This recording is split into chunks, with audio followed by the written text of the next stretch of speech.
Hi, నేను ఇవాళ నెల్లూరు వచ్చాను. వెహికల్ చూస్తే మెట్రాన్స్ మార్చారంట, క్లచ్ కూడా మార్చుకున్నారు. మెట్రాన్స్ ఏంటంటే నేను తీసుకొచ్చాను ఒక ప్లేటు, ఈ ప్లేట్ తీసుకొచ్చి చేశాను. నా మెట్రాన్స్ ప్లేటు తెరచితే ప్లేట్ వర్క్ అవుతుంది, కానీ ఏంటంటే వీళ్ళు తీసుకున్నది క్లచ్ ప్రాపర్గా సిమ్ సెట్టింగ్ చేయలేదు. సిమ్ సెట్టింగ్ చేయడం వల్ల పోయింది. ఇది కూడా అంతే. ఇది ఆల్రెడీ కస్టమర్ ఏంటంటే అలా అలా డ్రైవ్ చేశాడు. ఇది మెట్రాన్స్. ఈ మెట్రాన్స్ పెట్రోల్ వెహికల్. ఇది పార్ట్ నెంబర్ ఇస్ డిఫరెంట్ వస్తుంది, కనబడుతుందా? పార్ట్ నెంబర్ ఇది డిఫరెంట్. వెహికల్ పార్ట్ నెంబర్ ఇది.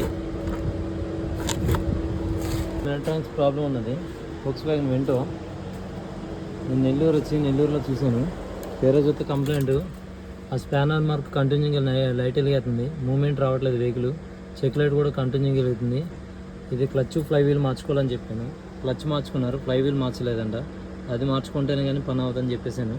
అది ఇప్పుడు మార్చుకుంటానని రెడీ చేసుకుంటున్నారు. అలాగే మెట్రాన్స్ కూడా క్యాలిబ్రేషన్ చేయించుకోవాలి. సాఫ్ట్వేర్ అడాప్టేషన్ చేసిస్తానని చెప్పాను. కొద్దిగా నా టైం కావాలన్నాను.